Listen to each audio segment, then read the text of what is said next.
In primetime news this evening, Integrity Commission leadership to face oversight committee. Dental assistant pleads guilty to the murder of 8-year-old last year. And in our primetime news special report, we explore the poor state of public bathrooms.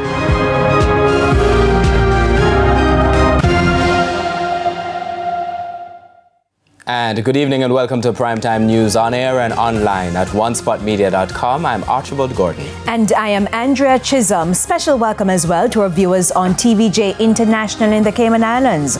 With a preview of what's to come in business news, here's Javon Keys.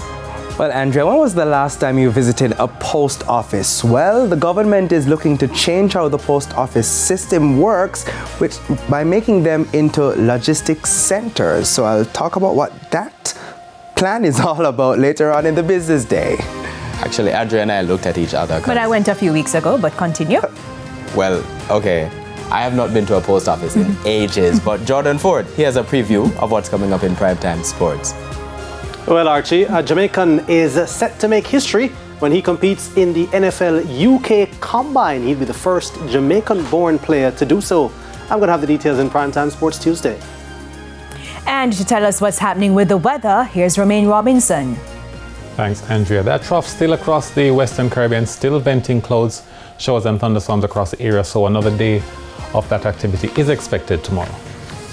Thanks, Romaine. There's also sports commentary and E-Prime in this newscast. But before the break, the feedback question. This evening, we're asking what can be done to improve the state of public bathrooms? This should be interesting. You can share your comments online, facebook.com/televisionjamaica, and you can post on X at TVJ News Center.